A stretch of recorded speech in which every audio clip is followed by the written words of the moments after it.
예, 오늘은 이제 사도행전 23장 1절에서 11절까지 내용입니다. 지난번에 우리가 잘 나눈 대로 천부장이 참 유대인들이 그렇게 큰 분란이 일어나고 소란이 일어나고 그러니까 도대체 그 진상이 뭔가를 정확하게 알고자 해가지고 바울을 제사장과 공회를 모으고 그 앞에 세웠다라고 우리가 이제 지난번 마지막에 30절에 그렇게 이제 배웠었죠. 자, 오늘 이제 23장은 우리가 방금 읽은 대로 참 바울이 제사장과 대제사장이죠. 대제사장과 공회 앞에 이제 서는 그런 내용입니다. 뭐 쭉 읽어서 아시겠지만은 대제사장과 공회 앞에 섰음에도 참 바울의 그 담대한 모습, 정말 전혀 주눅들지 않는 그런 모습, 범죄자의 그런 모습은 전혀 피해자의 모습은 전혀 찾을 수 없고 오히려 더 당당한 그런 모습을 보면서 우리도 많은 생각을 해보게 되죠. 자, 1절과 2절에 갑니다. 바울이 공회를 주목하여 이르되 형제들아 오늘까지 나는 범사의 양심을 따라 하나님을 섬겼다라고 그렇게 이야기를 합니다. 이게 바울이 공회를 주목해서 봤다라고 그랬는데 이 모인 사람, 뭐 대제사장과 공회원들, 뭐 공회원들은 한 70명 좀 뭐 된다고 그러니까 그 사람들 가운데서 여기서 또 이제 뭐 서기관들도 있고 바리새인들도 있고 이 많은 사람들이 모였는데 그 모인 사람 중에 바울이 아는 사람 혹 있을 수 있겠죠. 그쵸? 뭐 29세 때, 30대, 이때에 예루살렘에서 자기가 참 핍박을 했을 때 많은 사람들을 알고 있었을 거 아니에요. 세월은 지났지만은 아직도 그들 가운데는 바울이 아는 사람이 있을 수가 있다라는 것이죠. 뭐 그 사람들을 한번 좀 쭉 둘러봤겠죠. 그래서 하는 말이 나는 범사의 양심을 따라 하나님을 섬겼다라고 그랬습니다. 자, 오늘 1번 문제가 참 바울이 양심을 따라 섬겼다고 그렇게 말을 했는데 그렇게 말한 의도는 무엇일까? 자, 누가 한번 설명해 보시겠어요?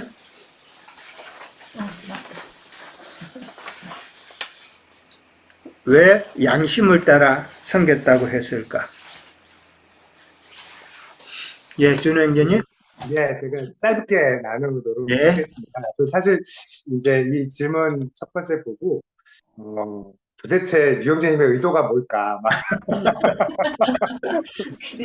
궁금해하다가 그냥 나름대로 그 질문을 보니까 사실 양심이라고 하는 단어 자체에 대해서도 제가 잘 이해를 못하고 있다는 걸 깨달았어요. 예, 예. 그래서 그냥 우리는 일상생활에서 내 양심에 손을 얹고 맹세라든가 뭐 내 양심은 깨끗해 이런 표현을 많이 쓰는데 과연 우리가 살면서 쓰는 이 양심이라는 표현과 사도 바울이 성경적으로 쓰는 양심은 같은 의미일까? 뭐 이런 궁금증이 들어서 먼저 이제 그거에 대해서 조금 이제 알아보고 싶어서 예. 그거를 좀 나누고자 합니다. 그러니까 그 유영재 질문에 의도와는 전혀 상관없는 답을 할 수도 있으니까 양해해 주세요. 아니요, 네. 지금 말씀하신 게 벌써 제 의도하고 조금 더 접근을 했어요. 네. 그런가요? 이거 소가 뒷걸음 치다가 쥐를 잡은 상황인가요? 누가 옳다 할 네. 수 있으니까. 예, 근데 그 양심을 사도 바울이 어떻게 표현했을까 이제 하다가 예전에 우리 로마서 나눌 때 로마서에서 그 율법과 그러니까 유대인들에게 주신 율법을 통해서 죄가 무엇인지 알고 하는 표현을 하시면서 이제 로마서 2장에서 양심을 이제 말씀을 하셨더라고요. 그래서 그때 이제 2장 14절부터 15절에 보면 그 율법 없는 이방인이 은순으로 율법의 일을 행할 때는 율법이 없어도 자기가 자기에게 율법이 되나 왜냐하면 그 양심이 증거가 돼서 그 생각들이 서로 혹은 고발하며 혹은 변명하며 그 마음에 새긴 율법의 행위를 나타낸다. 즉 모든 사람에게 사실 이렇게 그 양심이라는 걸 하나님이 주셨다는 건 이렇게 그 율법을 이렇게 문자적으로 주어진 율법이 아니라 할지라도 하나님의 선한 뜻이 무엇인지를 내가 깨달을 수 있는 그런 그러니까 그런 기능이 있다고 하는 것이죠. 그래서 이제 사도 바울은 양심을 그렇게 받아들이고 있는데 그 얘기는 즉슨 주님의 하나님의 뜻이 무엇인지를 깨달을 수 있는데 어, 영어 성경에 보니까 이 23장 1절에 나는 범사의 양심을 따라 섬겼다라고 표현을 할 때 굳이 그 앞에 선한 양심이라고 수식어를 하나 그렇죠. 달아두었더라고요. 네. 예.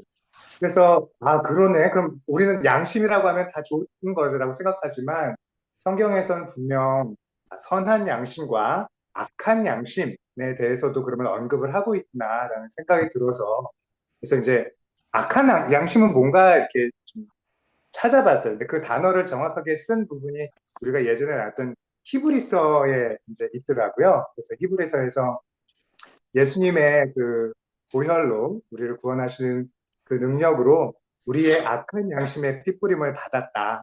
이렇게 해서 우리가 이제 예수님께 다시 나아갈 수 있는 자격을 얻고 변화가 되었다. 구원을 얻었다. 이제 새로 태어났다라는 그런 이제 맥락으로 설명을 하셨고 또 베드로 전서에서도 그 사도 베드로가 세례와 거듭남에 대해서 할 때 우리 선한 양심이 하나님을 찾아가는 것 그것이 우리가 세례를 받고 이제 주님 앞에 신앙생활을 하는 것이라는 표현을 이제 했을 때 결국 모든 사람에게 하나님께서 양심을 주셨지만 우리가 가지고 있는 이런 일반 양심은 사실 악한 양심인 거죠. 예수님의 피 뿌림이 아직 없기 때문에 우리가 생각하는 양심은 우리가 보기에 아무리 선하더라도 주님의 관점에서 봤을 때 그것은 악한 양심인데 우리가 이제 예수님을 나의 구주로 받아들이고 구원을 받고 예수님의 그 부활하신 영으로 내가 거듭났을 때 그것이 나의 양심을 선한 양심으로 변화시키고 그 선한 양심으로 내가 주의 일을 추구하며 사는 것, 주님을 향해 나아가는 것, 그것이 범사의 선한 양심을 따라 하나님을 섬기는 일이 아닐까라는 그런 생각이 들었습니다. 예, 여기서 마치겠습니다. 예, 예. 감사합니다. 자, 또 다른 분. 예, 아니, 아까 얘기하세요. 말씀을, 토마스 형제님? 선생님 먼저 하세요. 예, 뭐, 저는 그냥 아주 그냥 기초적으로 성경만 앞뒤를 보고, 잠깐 써봤습니다. 이때는 사실은 바울이 그 유대인 지도자들 앞에서 자신을 그 변호하는 상황이었잖아요.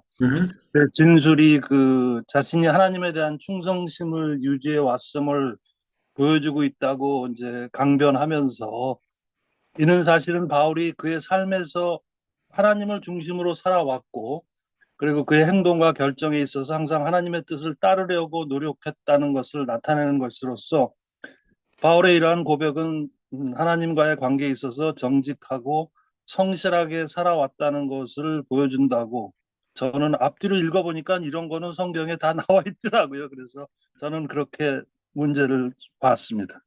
예, 지금 토마스 형제님께서 그 문맥을 이제 보셨다고 그랬는데 사실은 지금 조금 넓게 보면은 바울이 지금 나는 양심을 따라 하나님을 섬겼다라는 말은 바울의 사역과 그 다음에 대제사장이라고 하는 아나니아의 그 일하는 것을 지금 비교하고 있다라고 그런 관점에서 먼저 한번 생각을 해 보셔야 될 거예요. 그러니까 그 관점에서 바울은 선한 양심을 가져서 하나님을 섬겼다라는 이 말과 그 다음에 그러면은 아나니아는 지금 그 대척점에 있는 아나니아는 이게 선한 양심으로 하나님을 섬기지 못했다라는 것을 지금 지적하는 거죠. 예, 그 의도라는 것이다. 하는 거죠. 예.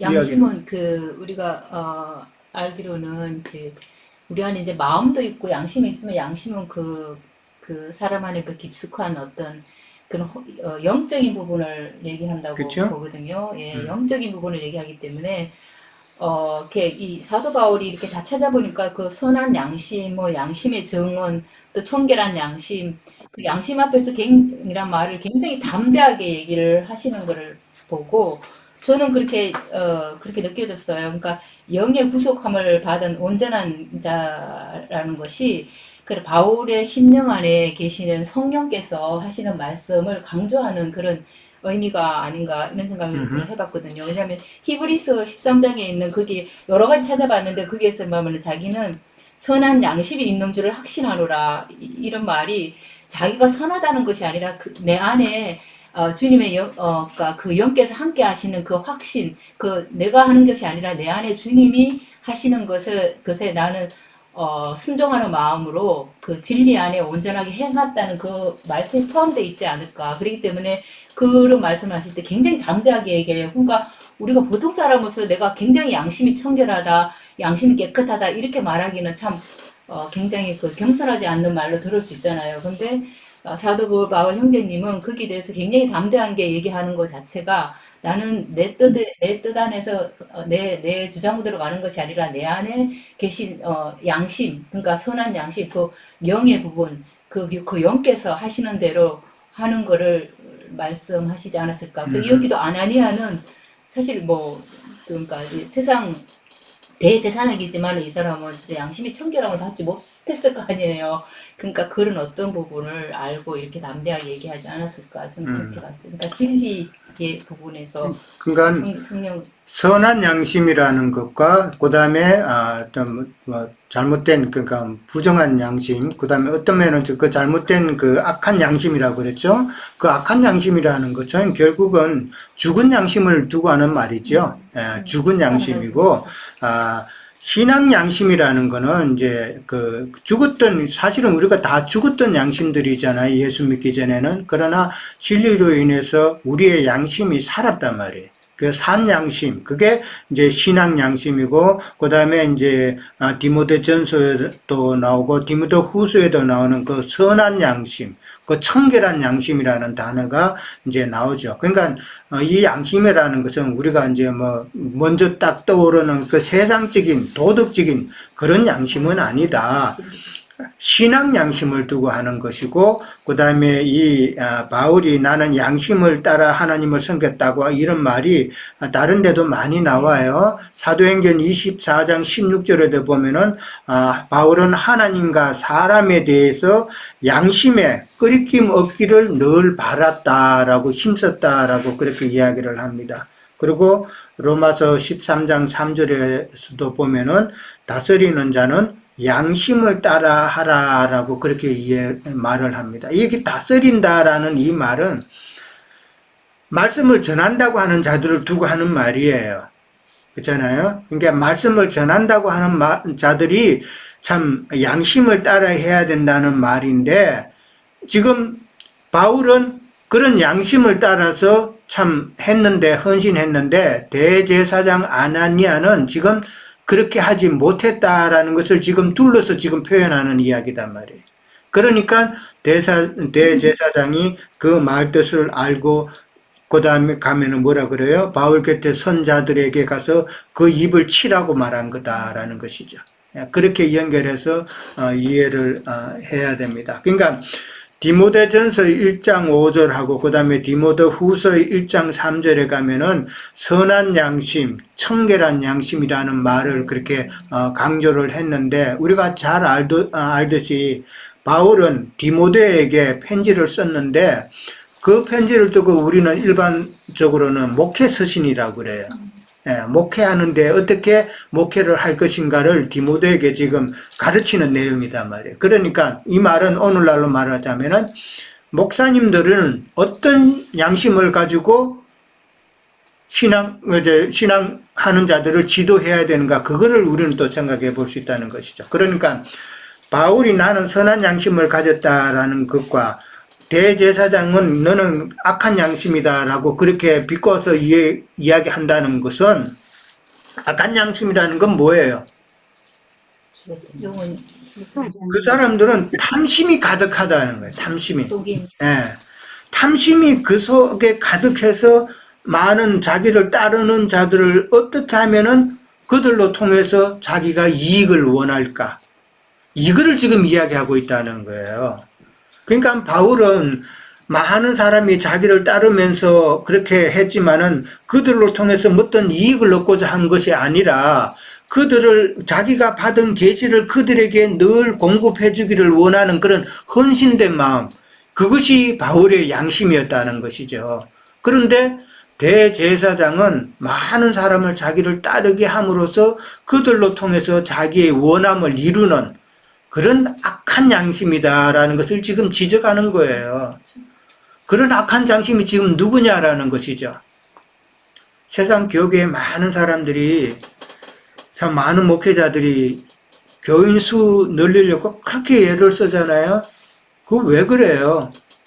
교인 수가 많아야 헌금도 많이 나오고 자기가 좀 생활도 좀 넉넉해질 거고 좋은 차도 탈 수 있을 거고 그런 거 아니에요. 그런 자들이 다 악한 아나니아와 같은 악한 양심을 가진 자다라는 것을 지금 바울은 이게 지금 자기는 선한 양심으로 하나님을 섬겼다가 하는 말에 그렇게 비꼬는 말로 우리는 생각해 볼 수 있다라는 것이죠. 선생님, 예, 그 양심은 또 우리가 하나님의 거하시는 거처? 그렇죠. 네. 아, 예, 교회 전체에서 이렇게 거듭난 영들이 모이는 곳이 하나님의 집이잖아요. 예. 예, 그렇게 우리가 또 봐야 되지 않나 싶어요. 그렇죠. 양심이 살았다는 말은 하나님께서 우리 속에 오셨다는 거죠. 말씀이 오셔가지고 말씀이 산 거니까 하나님이 계신 처소죠. 예. 근데 대제사장이나 그런 악한 양심을 가진 사람은 하나님께서 계신다고 그렇게 볼 수가 없죠. 이렇게 보면은 참 그들은 하나님을 안다고 지식적으로는 안다고 하지만은 그러나 그들은 참 선한 양심, 그런 양심이 아니다라는 거죠. 그래서 청결한 양심이라는 표현도 아까도 말씀드렸지만은 그들은 탐심으로 인해서 그 양심이, 그 마음이 뿌옇다는 거죠. 전혀 말지 못하는 그런 욕심된 마음이라는 것이죠.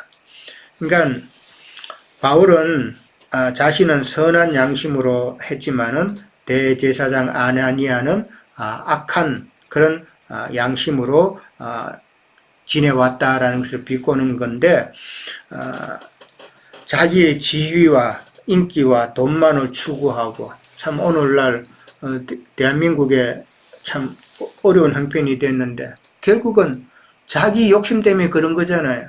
네. 참 자기가 했던 말 그것도 다 뒤집어 버리고 거짓말하고 자기의 그 지위를 지키기 위해서 자기 뭐 아내를 지키기 위해서 인기, 돈만을 추구하는 그런 세상적으로도 그렇다라는 거죠. 참 안타까운 일인데 자, 그 다음에 이제 2번 문제로 넘어갑니다. 2번 문제 가면은 이제 그 말을 들은 대제사장이 바울 곁에 선자에게 그 입을 치라고 그랬다 그랬어요. 그런데 바울은 즉각 대답하죠. 해칠한 담이여 하나님이 너를 치시리로다. 참 담대한 말이죠. 그렇게 말하면서 네가 나를 율법대로 심판한다고 앉아가지고 네가 스스로 율법을 어기고 나를 치려 하느냐라고 그렇게 말을 했어요. 자, 2번 문제가 바울이 그렇게 말했는데 그렇게 말한 근거가 뭐예요 지금? 죄도 정하지 않고 치는 것 자체는 율법을 어기는 것이니까. 그렇죠. 죄를 정하지 않고 죄를 딱 정하지도 않고 마치 죄인처럼 그렇게 취급하는 것은, 그 입을 치라라고 한다는 말은 상당히 이게 상대를 모욕하죠. 상대를 누가 내 입을 탁 쳐봐요. 내가 무슨 말했는데 입을 탁 치면 그건 엄청난 모욕이죠.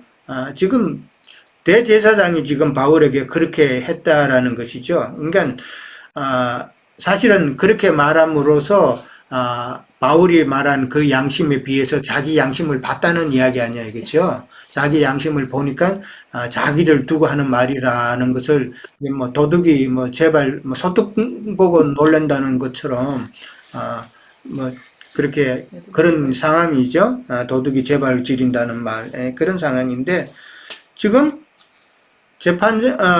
재판장으로서 서 있는 아나니아가 참 그렇게 율법을 어기는 말을 했다라는 것은 자기 마음대로 한 것이죠. 근데 이제 율법에 그 근거가 있죠? 신명기 25장에 가면은 그게 나와 있어요. 신명기 25장 1절하고 2절 한번 찾아볼까요? 신명기 25장 1절하고 2절 299페이지쯤에 있어요. 제가 읽을게요. 사람들 사이에 시비가 생겨서 재판을 청하면은 재판장은 그들을 재판하여 의인을 의롭다 하고 악인은 정죄할 것이며 이렇게 나옵니다. 재판하여 의인이면은 의롭다 하고 악인이면은 정죄한다라고 그렇게 나와 있는데 재판을 해야 된다는 이야기잖아요. 그죠? 거기에 근거해서 재판 후에 의인을 의롭다 하고 악인은 정죄해야 되는데 지금 바울은 사실 지금 재판도 하기 전이죠. 예. 재판도 하기 전에 벌써 대제사장이 바울을 갖다가 죄인 취급을 하고 있다라는 것이죠. 예. 이거는 벌써 잘못됐다라는 것이죠. 예. 잘못됐고 대제사장이 율법에 대해서 너무나도 잘 알 수 있을 것인데 모르는 게 아니잖아요.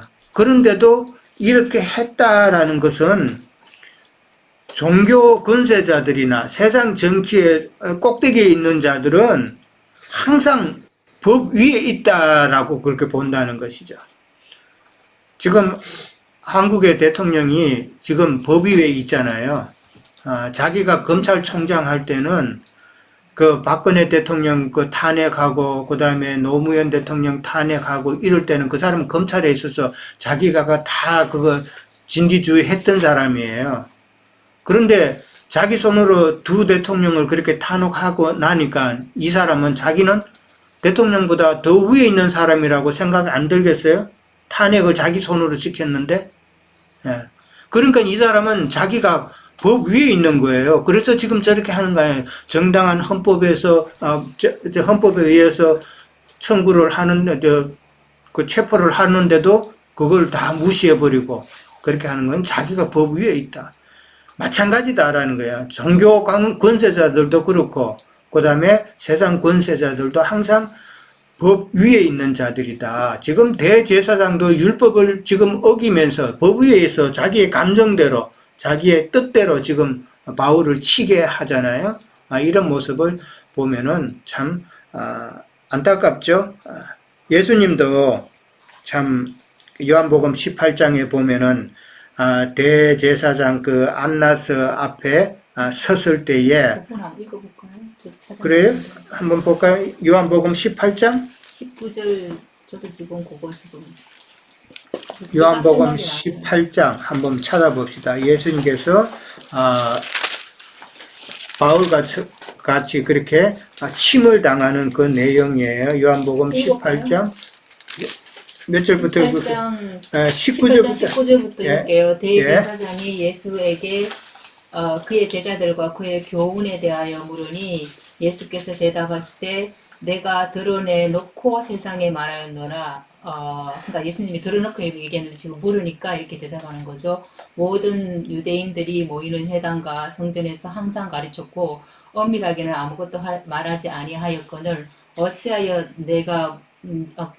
내게 묻느냐. 내가 무슨 말을 하였는지 들은 자에게 물어보라. 그들이 내가 하던 말을 아느니라. 이렇게 얘기하니까 이 말씀하심에 곁에서 있던 아랫사람 그러니까 하인이 하나가 손으로 예수를 쳐 이르되 내가 대제사장에게 이같이 대답하느냐 하니 예수께서 대답하시되 내가 말을 잘못하였으면 그 잘못한 것을 증언하라. 바른 말을 하였으면 네가 어찌하여 나를 치느냐 하시더라. 이렇게 이제 예. 똑같은 경우. 예, 똑같은 경우죠. 그 다음에 대제사장 옆에 있는 아랫 사람이 또 예수를 손으로 치는 내용, 이게 지금 똑같은 상황이다. 여기 대제사장이라는 자는 이 안나스 대제사장이에요. 안나스예요. 근데 안나스는 사실은 은퇴한 대제사장이에요. 예수님 당시의 대제사장은 가야바예요. 가야바 대제사장인데 이 안나스가 이렇게 나오는 것은 상당히 욕심 많은 자죠. 지금 안나스는 가야바의 장인이에요. 자기 사이가 대제사장으로 있지만은 그러나 자기가 대제사장으로서 이렇게 또 일을 한다는 것은 이 사람이 어떠한 사람이라는 것을 능히 알 수 있죠. 세상 권세자들의 그 자기만을 위하는 그 끝까지 욕심을 부리고 은퇴를 했지만은 자기가 모든 것을 관할하는 이런 참 엄청난 거짓하고 그 다음에 욕심 많고 자기 것을 지키려고 하는 이런 참 아주 양심불량인 사람이죠. 그리고 이 사람이 대제사장직을 끝내고 나서도 사임하고 나서도 20년간 그렇게 대제사장의 역할을 자기가 계속 했다라는 거예요. 참 그러니까 예수님께서도 이렇게 수모를 이제 당하셨는데 뭐 이렇게 수모 당하시는 것은 참 성경과 율법을 다 이제 예언한 것을 이루기 위함이다라고 우리는 알 수 있죠. 많은 구약의 성경에서 예수님께서 이렇게 수모 당하시고 핍박 당하시고 그렇게 당하실 것을 예언을 했기 때문에 그 예언을 또한 이루는 것이다라고 이해를 하시면 되고 또 예수님께서 인간의 그 연약함을 또 체휼하시는 그런 부분도 있다라고 우리가 이해를 하면 되겠죠. 자, 그 다음에 이제 그 3번 문제에 가면은 이제 해칠한 담이라는 말이 나와요. 바울이 적각 이제 해칠한 담이여 하나님이 너를 치신다고 그랬어요. 자, 해칠한 담이라는 게 뭐예요? 오늘 3번 문제. 누가 해칠한 담에 대해서 한번 말씀해 보시겠어요? 3회 자매님 엄소거 하시고요. 예.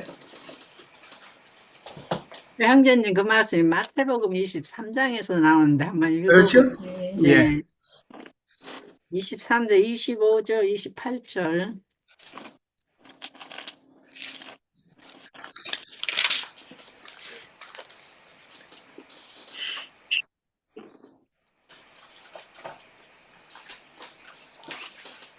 마태복음 23장 27절을 나오죠. 진저 외식하는 거죠? 네. 화 있을 진저 외식하는 서기관들과 바리새인들이여 해칠한 무덤 같으니 겉으로는 아름답게 보이나 그 안에는 죽은 사람의 뼈와 모든 더러운 것이 가득하도다 이렇게 나오죠. 예, 말씀하세요. 이 말씀대로 예수님, 그러니까 우리가 신명기를 읽었는데 그 제사장들이 하는 그 직분이 있었잖아요. 근데 지금 와서는 유대교회로 변질돼 가지고 이렇게 자기의 복음으로 해서 이방인들에게 보내진 바울 사도를 핍박하는 것처럼 예수님도 핍박했잖아요. 다 같은 그 유대교인들이기 때문에. 그래서 예수님은 그 여기서 그 믿는 바리새인들이나 대제사장들에게 말씀을 가르치는 사람들은 이런 부분을 잘 모르지요. 맹종하고 따르기 때문에. 근데 예수님은 이들에 대해서 밝히 드러내신 거잖아요. 네, 여기까지입니다. 예, 감사합니다. 그러니까 뭐 해칠한 무덤이라는 건 우리가 너무나도 잘 알죠. 오늘 성경에도 나와 있지만은 참 겉으로는 좀 깨끗하게 보이죠. 겉으로는 아름답게 보이나 그 안에는 죽은 사람의 뼈와 모든 더러운 것이 가득하다라는 그 말인데 그냥 겉은 이제 아름답게 보이지만은 속은 그 양심이죠. 그들의 양심을 두고 하는 거예요. 이 속은 부패하고 썩었다라는 것이죠. 그러니까 이런 해칠한 무덤이라고 예수님께서 하시는 그 말씀에는 위선자를 책망하는 그런 말이잖아요. 위선자를 책망하는 말이다. 그 말인데 여기서 이제 오늘은 사도행전에서 바울은 해칠한 담이라고 그랬단 말이에요. 그러면은 해칠한 담이나 해칠한 무덤이나 사실은 의미는 똑같다라는 것을 이제 알 수가 있겠죠. 예, 똑같은 거예요. 그러면은 담이라는 건 무엇일까? 담. 막는 것, 무엇을 예. 그러니까 경계하는 거를. 경계하는 건 막는 거. 그럼 무엇을 성경에서 담이라는 그 의미는 무엇을 의미할까? 막힌 것. 가지 못하게 자기도 들어가지 못하고 남도 들어가지 못하게 막는 그건 문이고. 또 문도 그런 의미 성경에서 담이라는 것은 음. 하나님과 사람 사이를 가로막는 장애물을 상징하는 거예요. 같은 예. 하나님께로 가지 못하고 또 하나님이 사람에게도 오지 못하도록 하는 그 중간에 놓인 장애물, 이것이 성경에서는 담이다라고 그러는데, 그 담은, 그 장애물이라는 말은 결국은 우리가 하나님과 사람 사이에 그 장애물이 뭐겠어요? 예? 죄 죄? 그렇죠. 그러니까 죄악의 뿌리로 조성되어 있는 우리 육체단 말이에요. 예. 죄악의 뿌리로 조성된 우리의 그 본성이 그 죄악의 뿌리잖아요. 예. 그러니까 그런 죄악의 뿌리로 조성이 된 우리의 그 육체를 우리는 장애물이라, 하나님과의 관계에 있어서 장애물이다라고 보는 것이죠. 그러니까 즉 해칠한 담이라는 말은 그런 우리의 그 죄악된 그 육체에다가 해칠을 함으로써 자신은 죄가 없는 그런 거룩한 자로 보이도록 하는 것이 해칠한 담이다라는 말이죠.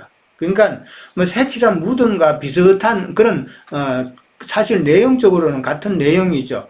다 위선자를 책망하는 그런 말이니까 담이라는 것은 하나님과 나 사이에 가로막는 그 담은 나의 죄악의 뿌리로 인한 그 나의 육체, 이것이 하나님과 온전한 그 교통의 관계를 막는 그런 요소다라는 것이죠. 그러면은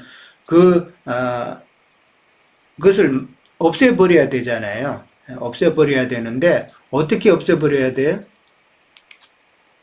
성소와 지성소에 가로막고 있는 휘장이잖아요. 그렇죠? 근데 예수님이 십자가로 우리 죄를 위해서 가셔서 그 휘장을 찢어주신 걸로 해서, 네, 우리가 예, 그렇죠. 당신이- 예수님이 십자가 피죠. 예, 당신이 십자가, 청구하는 그렇죠. 성경에 보면은, 우설초라는 게 있죠. 예, 우설초라는 게 나와요. 다음에 우설초가 뭐예요? 우설초는, 다음에 나는 그 풀이죠. 그렇죠. 특징에 보면은 담 밑에 많이, 물론 다른 데도 나지만 주로 담 밑에 많이 난다는 특징이 있어요. 그러니까 우설초라는 것은 담 밑에 많이 나는데 우설초 특징이 뭐예요? 잘 자라요. 예, 잘 자라고 그 다음에 이게 우리의 육체 속에 우설초가 결국은 자란다는 거잖아요. 그러니까 육신의 그 모습이죠. 그런 제약된 모습들이죠. 그러니까 우설초라는 말은 육체의 그 범죄와 우리의 그 제약된 행실로 인해서 생긴 모든 허물, 그 결과물이니까 모든 허물과 흠결들을 우설초라 한다라는 것이죠. 그러니까 그런 우설초를 우리 속에 있는 그런 모든 흠결들을 뽑아내야 되겠죠. 뽑아내야 되는데 그래서 성경에서 우설초라는 것은 여러 번 나오죠. 출애굽기 12장 22절에도 보면은 출애굽할 때에 뭐라고 그랬어요? 우설초 묶음을 가지고 잡은 어린 양의 피를 적셔서 그걸로 문 인방에도 바르고 문설주에도 발라라고 그랬죠. 그게 무슨 의미예요? 예수 그리스도의 그러니까 나의 육체, 죄된 육체, 우설초 묶음을 예수 그리스도의 피에 묻혀가지고 그 피로 내가 정결함을 받아야 된다는 이야기죠. 그런 의미다 말이에요. 그리고 레위기에도 보면은 14장에도 보면은 정결 예식을 행할 때마다 우설초 다발을 피에 적셔서 뿌리는 그런 예식이 있었죠. 그것도 정결 예식이고 다윗도 시편에 보면은 우설초로 나를 정하게 하소서라고 그렇게 기도하는 내용이 나오죠. 그렇게 보면은 다음에 나는 그 우설초는 나의 모든 허물과 흠결을 상징하기 때문에 그러면 하나님과 단절된 사람의 양심에 그 마음에 우설초가 더 잘 자라는 건 당연하겠죠. 그건 당연한 것이다. 그러니까 그 죄의 간문인 우리의 그 육체의 그 생각에 피 뿌림을 받아야 되죠. 예수 그리스도의 십자가의 피를 그 피라는 것이 십자가의 그 피라는 게 결국은 말씀이잖아요. 오늘날 말씀으로 우리는 정결함을 받아야 된다라는 것이죠. 근데 우슬초는 말이 소 무릎이에요. 소우자 그 무릎 설자. 그러니까 이게 소 무릎이 좀 튀어나왔죠. 그 소 무릎 보면 알지만은 그 가다가 중간에 뚝 튀어나온다. 우슬초가 그렇게 생겼다는 것이죠. 근데 그걸 우슬초 특징이 이걸 뿌리채 뽑으려고 그러면은 뿌리가 잘 안 뽑혀요. 뿌리가 잘 안 뽑히고 그 우슬 그 톡 튀어나오는 그 부분만 잘 떨어진다는 것이죠. 그러니까 뿌리가 잘 뽑히지 않고 자꾸 끊어지기 때문에 계속해서 그 우슬초를 뿌리를 뽑으려면은 계속해서 그걸 끊어내야 된다는 것이죠. 그러니까 이 말은 제 관문인 육체의 생각도 마찬가지다. 우리 우슬초와 같이 이렇게 뽑아내도 우리의 악한 생각은 계속 나온다. 그것을 이제 우슬초에 비유한 것이죠. 그러면은 그 우슬초를 계속 뽑아낸다는 말은 우리가 우리 양심에서 다시는 우슬초가 자꾸 자라지 없도록 반복해야 될 필요가 있는데 그 제사가 무슨 제사? 속건 제사라는 것이죠. 속건 제사를 통해서 우리 속에 정결함을 늘 유지해야 된다라는 것이죠. 자, 첫째 시간 여기까지 하고 잠깐